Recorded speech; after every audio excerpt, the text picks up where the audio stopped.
Halo guys, bismillahirrahmanirrahim. Assalamualaikum warahmatullahi wabarakatuh. Wow, hari ini aku excited banget bikin video.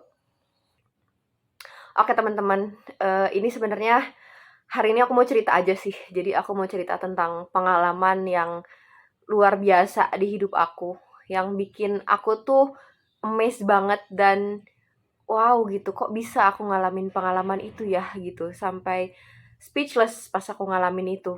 Jadi oke, ini semacam pengalaman spiritual, dan juga ajaib ya yang aku alamin. Oke guys, welcome back again. Sorry, barusan itu aku habis nyingkirin hambatan di belakang sini, yaitu kasur yang sudah aku sisihkan dengan baik. Oke guys, kayak sebelumnya aku juga mau minta maaf kalau aku masih batuk-batuk hari ini. Aku tuh sempat sakit sekitar 10 harian kemarin. Gak tau, aku curiga aku kena Omikron ya, cuman aku buru-buru.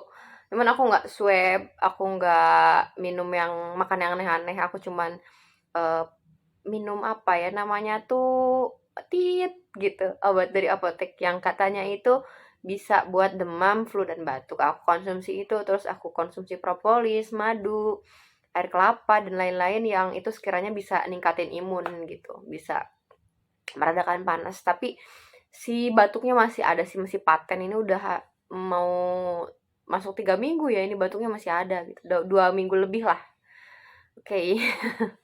Semoga kalian semua sehat selalu ya. Nah, oke teman-teman, aku mau cerita pengalaman yang uh, wow, bener-bener amazing banget dan gak akan pernah aku lupain seumur hidup aku gitu. Jadi cerita ini waktu aku pergi ziarah, dan ziarahnya juga gratis. Alhamdulillah, rezeki anak soleh. Nah, jadi waktu ziarah itu teman-teman, aku ceritanya, kan aku di sini tuh ada yayasan keluarga ya, namanya Yayasan Hasan Mukri. Hasan Mukri itu adalah buyutnya aku yang alhamdulillah beliau itu yang menyebarkan salah satu pendakwah lah di kampungku, namanya Kampung Derwati. Nah, kemudian dari yayasan ini ada surat undangan nih, ada surat undangan dari Kemenag untuk pondok pesantren. Kan kebetulan di Yayasan Hasan Mukri memang ada pondok pesantrennya, yang memang saat ini lagi nggak aktif sih, cuman ya mudah-mudahan bisa segera diaktifkan lagi ya. Doanya teman-teman, terima kasih banyak. Jadi waktu itu dari Kemenag ada surat undangan untuk mengikuti ziarah ke Cirebon. Jadi untuk mengikuti rangkaian apa ya, rangkaian istilahnya apa ya, wisata religi. Nah, wisata religi ke Cirebon. Salah satunya ziarah ke makam Sunan Gunung Jati. Waktu itu kalau nggak salah agenda kegiatannya itu kemana aja ya? Kok aku jadi lupa ya? Oh ya, ke pesantren-pesantren yang ada di Cirebon, dan pesantrennya itu keren banget, luar biasa banget. Pemimpinnya seorang perempuan yang wow, amazing banget sosoknya itu, dan itu sangat menginspirasi aku banget sih, dan aku bersyukur banget bisa eh, terpilih, lebih tepatnya dipilih untuk mengikuti kegiatan ziarah itu gitu. Nah, kemudian selanjutnya ke mana ya? Ke makam Sunan Gunung Jati. Selanjutnya, kok aku jadi lupa ya? Cuman dua tempat itu sih yang aku ingat, soalnya berkesan banget. Nah, jadi teman-teman, pengalaman aku waktu dapat surat itu, kan yang ngelola yayasan sekarang kan bibiku, almarhum bibiku yang baru meninggal sekitar 20 harian yang lalu, 20 hari kurang lah gitu, bibiku meninggal. Nah, beliau waktu itu yang dapat suratnya, kemudian beliau nyari gitu, siapa sih yang bisa mewakili pesantren untuk mengikuti wisata religi tersebut. Akhirnya bibiku, Binur, milih aku gitu, tanya sama aku di sini panggil teteh ya, teteh, teteh mau nggak gitu ikut apa namanya, kegiatan wisata religi yang diadain sama Kemenag gitu. Terus aku nanya, biayanya berapa bi gitu. gratis, ini dibiayain info sama Kemenag. Wah, aku seneng banget kan gitu. Aku tuh udah dari lama pingin banget ikut kegiatan ziarah Wali Songo, karena aku memang sangat-sangat ngefans sama sosok-sosok Wali Songo. Dan alhamdulillah ada kesempatan gitu. Aduh, itu tuh bener-bener aku tuh langsung happy banget. Dan aku langsung bilang kayak gini, wait ya, kayaknya aku harus mode pesawat dulu deh. Aku takut ada yang masuk ting tong gitu. Sorry banget ya, sorry guys. Ting. Nah, oke lanjut teman-teman. Jadi waktu itu aku langsung seneng banget, aku cerita kayak gini. Aku memang waktu itu pagi-paginya, aku tuh kayak sholat duha. Aku mohon, aku tuh udah bokek banget, udah nggak punya uang banget, dan aku berdoa kayak gini. Ya Allah, tolong kasih saya rezeki, tolong kasih saya uang. Se-to the point itu aku berdoa sama Allah gitu. Akhirnya malamnya aku suruh ke rumah bibi, dan bibi ngasih tahu, nawarin aku buat ikut kegiatan ziarah itu. Dan aku seneng banget karena apa? Karena pertama, cita-cita aku buat ikut ziarah terkabul. Yang kedua adalah dapat uang juga dong, katanya dapat uang saku juga. Kalau misalkan kita ikutan ziarah itu, siapa yang nggak seneng coba? Ya Allah, seneng banget. Kayaknya doa aku tuh langsung terkabul hari itu juga gitu. Pagi-paginya aku sholat duha, berdoa sepenuh hati sama Allah. Malamnya aku dapat rezeki nomplok. Coba bayangkan, luar biasa banget pokoknya. Oke, berangkatlah aku besok pagi, subuh-subuh aku langsung berangkat di tempat titik berkumpul, kalau nggak salah di mana ya? Aku lupa, pokoknya di daerah Soekarno-Hatta. Aku lupa. Sorry. Nah, di situ aku kumpul, aku naik bis, dan aku sebangku sama ibu yang baik banget, namanya Bu Enden. Namanya Sunda banget ya. Namanya Bu Enden. Dan aku kenalan sama beliau, aku ngobrol banyak hal sama beliau, dan akhirnya kita jadi deket, dan alhamdulillah kita jadi masih komunikasi sampai sekarang. Nah, setelah itu begitu sampai di pesantren, wah itu pesantrennya luar biasa banget. Pemimpinnya itu adalah seorang perempuan. Yang dulunya itu beliau itu adalah katanya sosoknya manja, senang belanja. Kemudian pokoknya kayak hampir nggak mungkin lah buat ngurus suatu pesantren. Singkat cerita, suami beliau meninggal, dan akhirnya beliau yang ngambil alih semuanya. Dan keren banget, beliau sekarang jadi sosok yang sangat-sangat inspiratif, nulis banyak buku. Aduh, aku lupa lagi siapa ya nama bunyainya ya. Iya, kalau misalkan di pondok pesantren di Jawa-Jawa itu seorang istri seorang kiai kan dipanggilnya bunyai ya.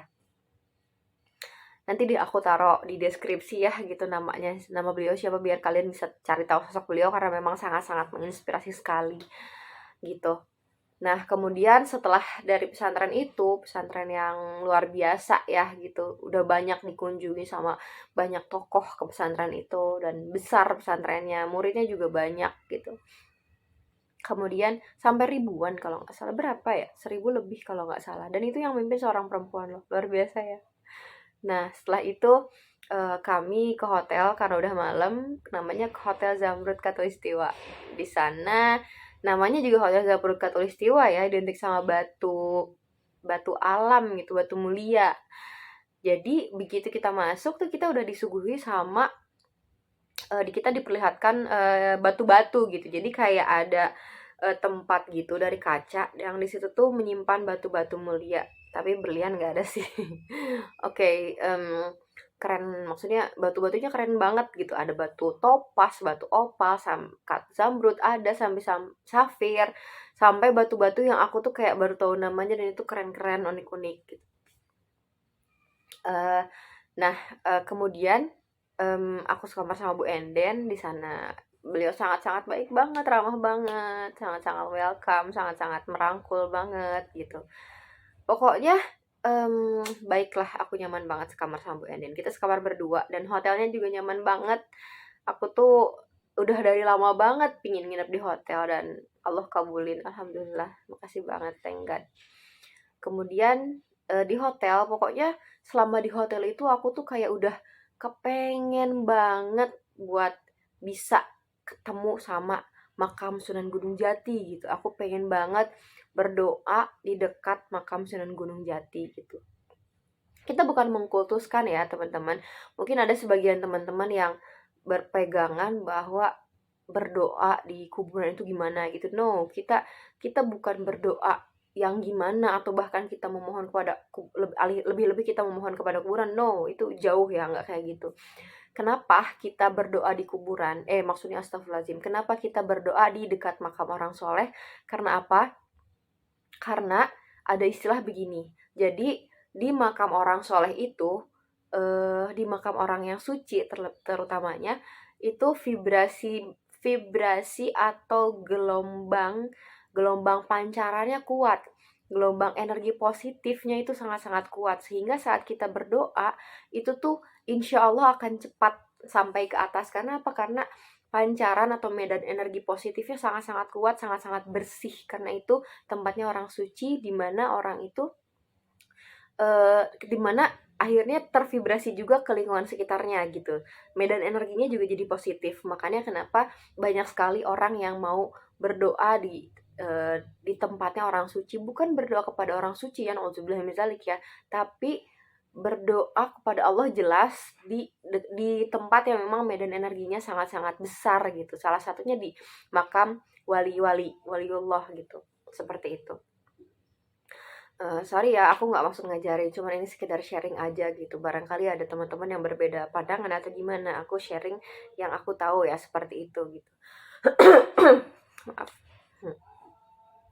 Nah, setelah itu aku tuh kayak di hotel tuh kayak udah kepingin banget, pingin cepet-cepet buat nyampe di depan makam Sunan Gunung Jati itu. Aku udah kepengen banget gitu, udah ngebet banget. Dan aku tuh kayak udah ngerasain pas aku sholat isya, sholat subuh, aku tuh udah, ya Allah aku seneng banget aku bisa mau ke makam Sunan Gunung Jati. Aku udah nggak sabar, kayaknya tuh sugesti aku tuh udah, aku tuh ada di depan makam beliau gitu.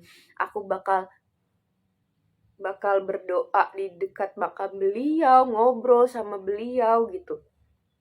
Aku tuh udah, pikiran aku tuh udah kesana gitu, udah wah udah excited banget, udah seneng banget, udah kayak ada kerinduan yang membuncah sekali, sebuncah-buncahnya gitu. Nah, setelah itu besok dan hari yang ditunggu-tunggu tiba, rombongan pun naik bis untuk berangkat ke lokasi area makam Sunan Gunung Jati ya. Kita naik bis, kemudian begitu sampai di sana, wah aku udah excited banget. Udah kayak ada pasar gitu, maksudnya kayak tempat oleh-oleh. Kemudian kita menuju ke masjid, di sana kita wudhu sebelum memasuki area makam. Di sana aku tuh kayak, oh iya kan kita dapat nasi box ya, cuman aku waktu itu kalau nggak salah aku tuh udah beli nasi karena aku pikir aku udah lapar duluan gitu sama Bu Enden. Aku lupa lah, pokoknya ceritanya aku masih kenyang. Jadi nasi box yang kita dapat waktu itu dari panitia itu aku kasih ke yang minta-minta waktu itu di dekat masjid itu gitu. Aku kasih ke yang minta-minta di situ. Oke, aku kasihin, bismillah lah gitu ya. Semoga aku tuh niat sedekah waktu itu, semoga ini bisa menjadi sarana ngebersihin sedikit lah, ngebersihin dosa-dosa aku yang sangat-sangat menggunung gitu. Karena apa? Karena saat kita masuk ke tempat orang suci ya, aku pikir kitanya juga harus suci, harus bersih kayak gitu. Nah, kemudian ya udah aku asihin dan rasanya plong banget, tenang banget. Kita masuk jalan ke area makam, ya biasa ya di makam orang suci itu, mungkin teman-teman di sini udah banyak sekali yang tahu kalau di makam wali itu kan banyak sekali, kayak sorry ya, kayak pengemis gitu, kayak yang minta-minta gitu udah berjajar dari gerbang masuk tuh udah berjajar berjajar pada bawah tempatnya masing-masing buat buat, biar bisa kita kasih gitu. Ya alhamdulillah aku punya receh ya, kalau misalkan 10.000 seorang ya sayang juga ya, jadi aku punya receh seribuan gitu, 500. Ya aku kasih satu-satu gitu ya, gitu. Nah ya kalau aku udah kehabisan ya maaf-maaf gitu, aku nggak bisa ngasih gitu.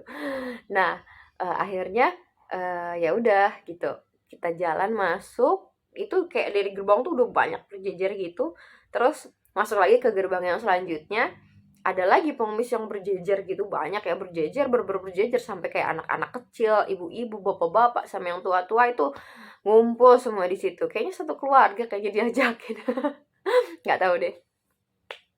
Nah, habis gitu kayak ada sebelum masuk ke area gerbang utama yang dimana nantinya kita langsung masuk ke udah masuk ke area pemakaman ya, di situ tuh kayak ada gentong-gentong buat kita wudhu atau cuci kaki gitu.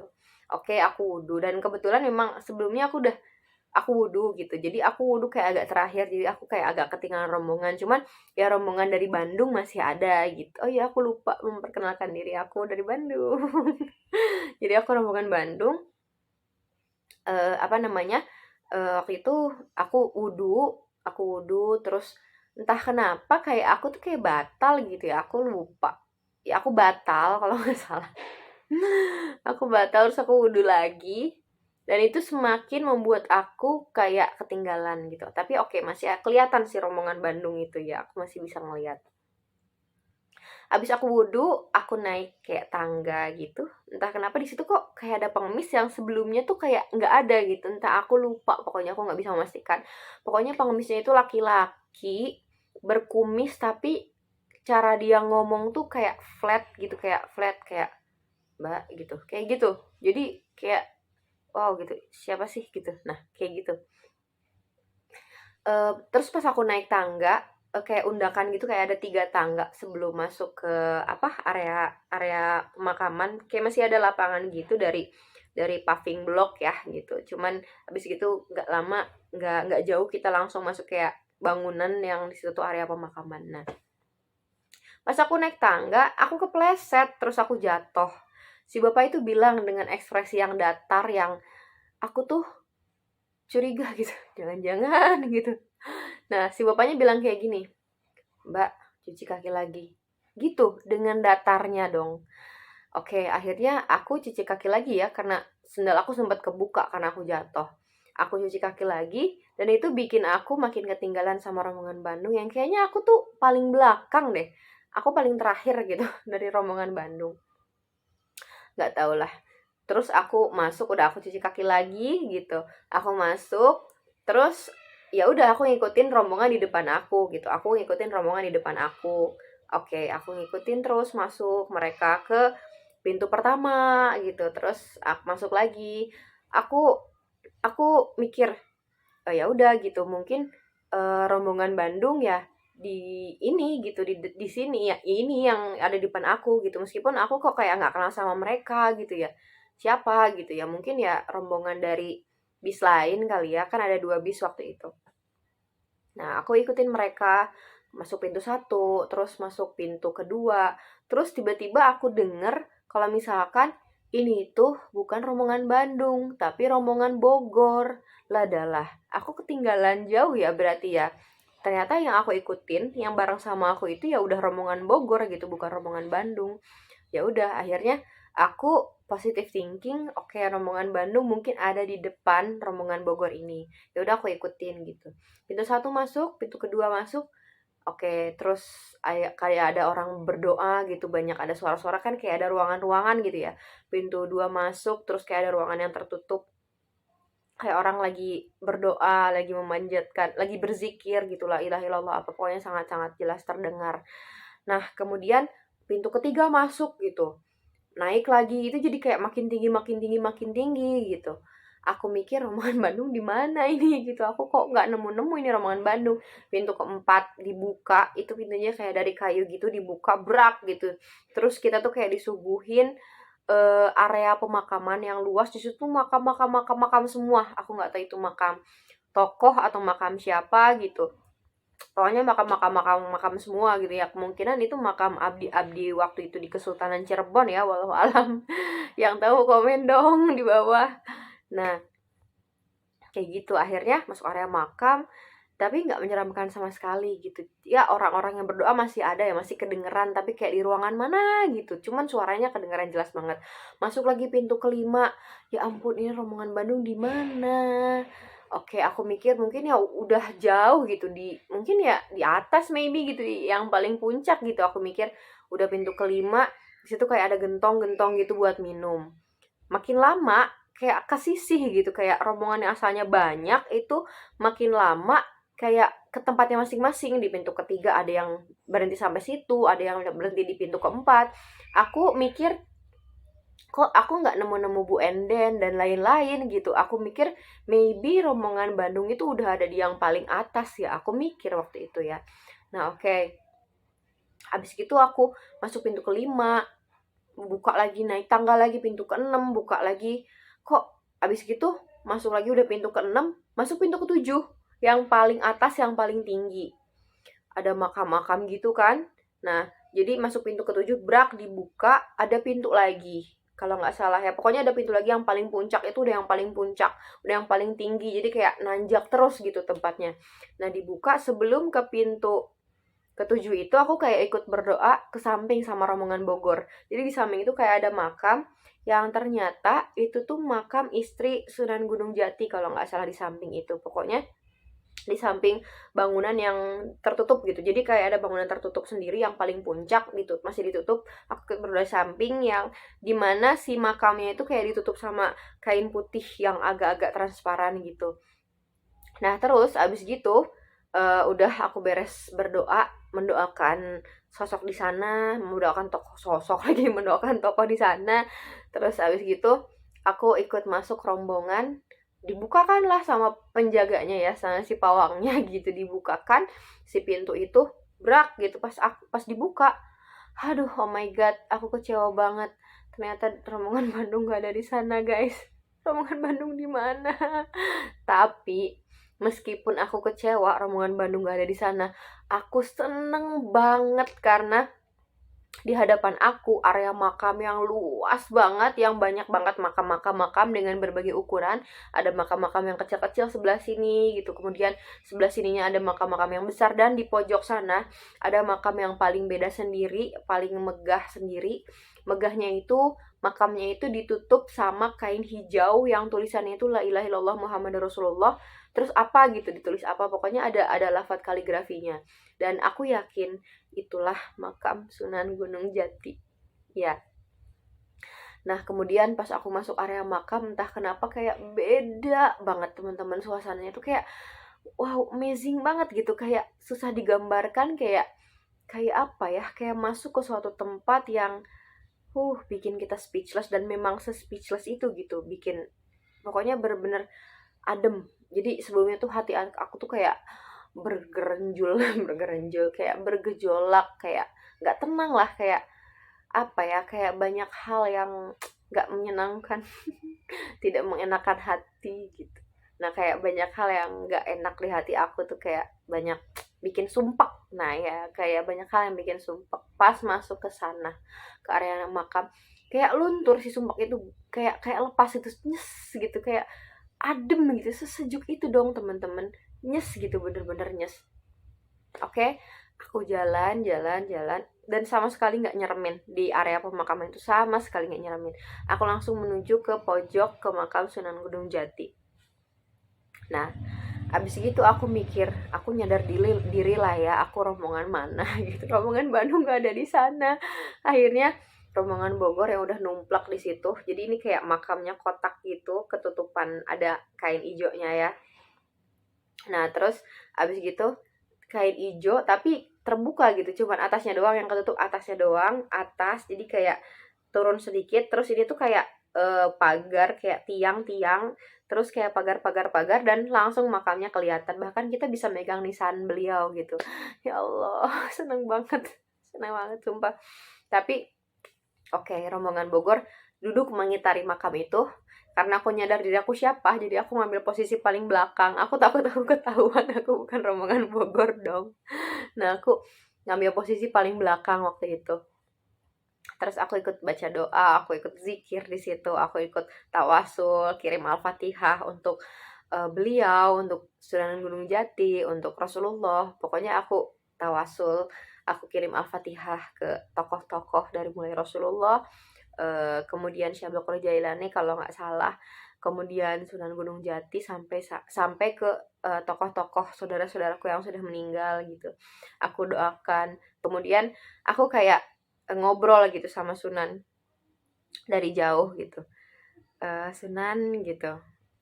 Sebenarnya sih ada apa ya? Aku nggak bisa cerita sih. Aku takut.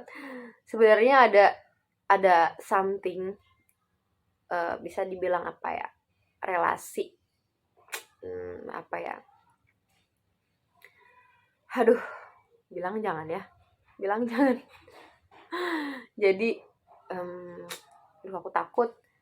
Jadi, apa namanya, aku diceritain, jadi intinya lah masih ada relasi lah gitu, masih ada relasi an eee yang bisa dibilang aku tuh merasa dekat gitu sama Sunan Gunung Jati, ya singkatnya seperti itu gitu. Masih ada relasi di mana aku jadi merasa dekat dengan, Syekh Sunan Gunung Jati.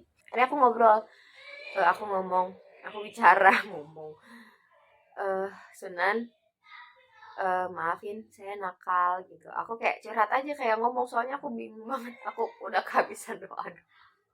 Aku bingung aku mau doa apa di situ gitu. Pokoknya aku berdoa sama Allah gitu. Kemudian aku ngobrol sama Sunan, "Sunan, maafin saya nakal, maafin saya belum bisa mengikuti jejak Sunan gitu, menyebarkan agama dengan baik gitu. Maafkan saya belum bisa mengikuti jejak leluhur-leluhur saya gitu untuk menyebarkan agama atau menyebarkan ilmu, sedikit ilmu yang saya punya gitu. Maafkan atas segala kenakalan saya gitu." Aku curhat kayak gitu. Lama-lama orang-orang yang duduk di sekitar makam Sunan itu lama-lama satu-satu tuh pergi gitu. Habis gitu eh aku makin maju dan akhirnya aku berhasil ada di dekat makam Sunan Gunung Jati gitu, dan aku bener-bener, ya Allah, bener-bener senang banget, speechless banget. Aku bisa ada di depan makam beliau dong, seumur hidup, dan baru pertama kali aku bisa ada di depan makam seorang waliullah yang sepak terjangnya luar biasa, keilmuannya, dalam kesaktian atau dalam tanda kutip karomahnya luar biasa. Aku bisa ada di depan makamnya, dan aku dengan polosnya aku ngomong gini, kayak kayak bukan siapa-siapa gitu, karena aku merasa sedekat itu gitu dengan Sunan gitu. Aku bilang gini, "Assalamualaikum Sunan," sambil nyengir. Kayak gitu, coba aneh banget kan. Nah aku bilang, "Assalamualaikum Sunan," gitu. Aku bilang kayak gitu sama Sunan, dan aku ngerasa, entah kenapa aku ngerasa salam aku dijawab gitu. Aku nggak tahu ya, mungkin aku ngira, tapi itu kerasa banget. Aku ngerasa salam aku dijawab. Nah, akhirnya aku ngelus batu nisan beliau. Aku nangis nggak ya? Aku lupa. Kalau masalah sih aku nangis sih. Iya, aku nangis. Abis gitu aku minta maaf, minta maafnya sama Sunan. "Sunan, maafin saya nakal, maafin saya belum bisa ngikutin jejak leluhur-leluhur saya, maafin saya belum bisa sesoleh dan sebersih leluhur-leluhur saya. Maafin saya Sunan, maafin saya udah nakal banget. Doain saya ya Sunan, semoga saya bisa jadi anak soleh, solehah, semoga saya bisa jadi lebih baik daripada sekarang, semoga saya bisa mengikuti jejak leluhur saya, menyebarkan agama dengan baik, semoga saya bisa meraih apa yang saya cita-citakan dan membagikan orang tua saya dan lain-lainnya gitu." Aku waktu itu minta didoakan sama Sunan gitu. Kan sebenarnya kan yang namanya wali sebenarnya kan masih ada ya. Mereka itu meninggal tapi sebenarnya mereka masih ada gitu. Masih ada, masih berjuang dengan cara yang lain. Wallahu alam. Kayak gitu. Aku minta Sunan mendoakan aku gitu. Semoga aku jadi anak yang tadi aku sampaikan, yang tadi aku ceritain. Pokoknya aku curhat karena aku bingung aku mau berdoa apa di situ. Aku curhat securhat-curhatnya, aku ngelepasin unek-unek aku, dan tahu apa dong guys? Ya Allah, abis itu plong banget rasanya, adem banget, tenang banget, dan nikmat banget rasanya, luar biasa. Pokoknya pengalaman yang sulit digambarkan, kenikmatan dan kesejukan, kedamaian hati yang luar biasa, yang sampai-sampai ya sulit digambarkan gitu. Oke, habis gitu nggak lama aku selesai dari situ, karena orang di situ satu persatu udah makin udah pergi gitu, udah nggak ada di situ. Tinggal beberapa orang lah, ada 2 3 lah termasuk aku gitu. Sama aku 4 gitu, entah aku lupa. Oke, habis itu aku keluar dari pintu yang tadi, pintu yang menutup area itu, aku keluar dari situ, pokoknya sejuk banget, hati aku tuh adem banget. Aku keluar dari situ, nah rombongan-rombongan yang aku ikutin, rombongan Bogor itu pada ke samping, pada berdoa di makam yang lain gitu, di sampingnya gitu, yang aku nggak ikut mendoakan di situ. Nah, habis gitu aku turun gitu. Aku mau turun, tapi di situ kayak ada 3 orang bapak penjaga di situ pas aku mau turun. Aku mau turun ditanyain gitu, eh "Mbak, Mbak mau kemana?" gitu. "Mbak mau kemana? Rombongan Mbak itu tuh sebelah sana, pada belok ke sana." Ya udah abis itu aku ngaku lah gitu, apa aku bikin pengakuan, aku ngaku sama mereka gitu, Pak maaf sebenarnya saya bukan rombongan Bogor, saya itu rombongan Bandung. Nah bapaknya pada kaget kan, bapak bertiga itu kan, kenapa kok bisa kesini mbak gitu. Iya Pak, mohon maaf. Saya itu ketinggalan rombongan. Waktu tadi di bawah saya ada kendala, terus saya jatuh. Habis gitu saya jadi ketinggalan rombongan saya gitu. Jadi saya ngikutin rombongan ini, rombongan yang ada di depan saya gitu. Hujan guys, kedengaran nggak hujannya? Ntar ya, aku tutup pintu dulu ya. Woi, di sini hujan. Nah lanjut. Oke, habis gitu. Nah habis gitu teman-teman, aku eh cerita gitu kalau misalkan Pak, tadi saya tuh ketinggalan rombongan. Habis gitu, saya ngikutin rombongan yang ada di depan saya gitu. Saya kira rombongan Bandung itu ada di depannya rombongan ini. Ternyata nggak ada. Begitu saya sampai atas, maaf ya Pak. Terus bapaknya tuh kayak yang kaget. Mbak, Mbak beruntung loh Mbak. Mbak beruntung bisa sampai sini kata bapaknya. Soalnya rombongan Bandung nggak bisa ke sini Mbak. Mbak beruntung loh katanya kayak gitu. Aku jadi kaget ya. Aku jadi, hah gitu. Mbak bersyukur loh bisa sampai sini, rombongan Bandung nggak bisa ke sini katanya kayak gitu. Mbak beruntung loh, berkali-kali bapaknya bilang aku beruntung, aku beruntung, aku beruntung. Sampai aku sendiri nggak ngerti gitu. Aku beruntung ya gitu. Aku sendiri nggak ngerti kok rombongan Bandung nggak bisa ke atas gitu. Aku sampai-sampai ngulang lah bahasa Sundanya mah gitu. Kok sampai speechless gitu. Wow gitu. Nah abis gitu, eh Mbak beruntung loh katanya. Aku masih nggak ngerti aku beruntung apa ya. Habis gitu bapaknya bilang, ya udah Mbak, sekarang Mbak turun. Tapi kalau misalkan ada penjaga, Mbak bilang Mbak mau ke WC Mbak, soalnya rombongan Bandung nggak bisa ke sini Mbak, gitu kata bapaknya. Ya udah. Habis itu aku ngeliat, oh iya Pak, oh iya Pak, sambil aku kayak celingak-celinguk nggak ngerti gitu, aku cuma banget, memang aku nggak ngerti gitu. Kenapa gitu kok? Aku dibilang beruntung katanya. Ya udah, aku turun sendiri dan alhamdulillah pas turun tuh kayak lancar banget dan tahu apa? Pas turun aku kayak ada yang nemenin dong guys di belakang aku. Kerasa banget aku tuh kayak ditemenin sama sesosok putih yang aku nggak ngerti itu siapa. Kayak nemenin aku di belakang aku gitu. Allahu Akbar, aku merinding. Kerasa banget pokoknya. Pas turun tuh kayak sama sekali kan pas turun tuh kita ngelewatin beberapa area pemakaman ya. Itu tuh kayak nggak menyeramkan sama sekali, malah kayak akrab gitu aku sama tempat itu tuh gitu. So iya banget ya. Tapi ini beneran. Aku kayak akrab gitu sama tempat itu. Aku turun dan kerasa banget kayak ditemenin sama sosok yang putih tadi gitu, putih tinggi gitu, kayak bercahaya gitu. Habis itu aku turun, aku turun ke pintu 6, pintu 7, pintu 6, pintu 5, pintu 4 yang area pemakaman luas tadi. Itu area pemakaman tapi sama sekali nggak menyeramkan. Sama sekali. Aku kayak ya udah aku assalamualaikum gitu. Aku assalamualaikumin makam-makamnya gitu. Terus aku turun lagi, ada penjaga, tapi anehnya aku nggak ditanyain gitu. Padahal aku turun sendirian. Aku turun sendirian, aku nggak ditanyain. Habis itu entah kenapa, aku kayak pengen sedekah, ya udah aku sedekah dengan jumlah sekian. Aku nggak akan kasih tahu dulu. Aku bakal kasih tahu karena ini ada hubungannya sama yang dibilang beruntung tadi. Aku sedekah, aku masukin kotak amal di pintu terakhir, di mana itu ada banyak penjaga di situ dan aku sama sekali nggak ditanyain dong.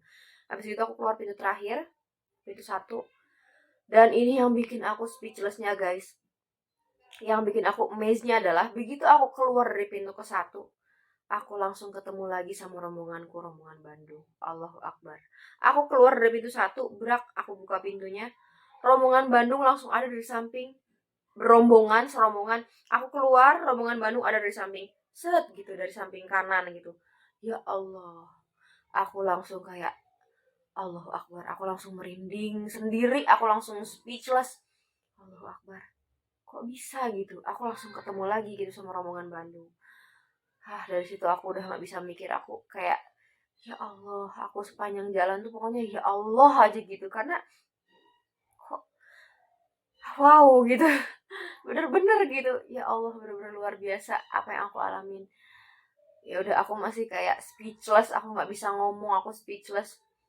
Aku speechless akhirnya aku nanya, aku cerita sama aku ke bis, aku masih speechless, aku bengong.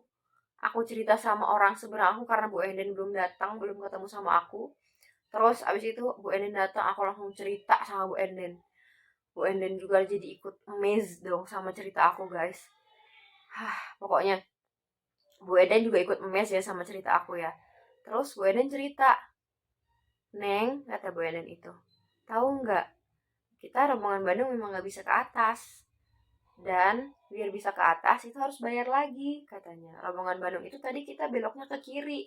Jadi begitu masuk, nggak masuk ke pintu pertama, tapi kita di bawah, kita belok ke kiri, kita di bawah gitu. Jadi kita nggak masuk ke pintu waktu tadi." Gitu. Neng karena Neng ngikutin rombongan Bogor yang Neng kira di depannya ada kita, ada rombongan Bandung, jadi Neng terus masuk ya.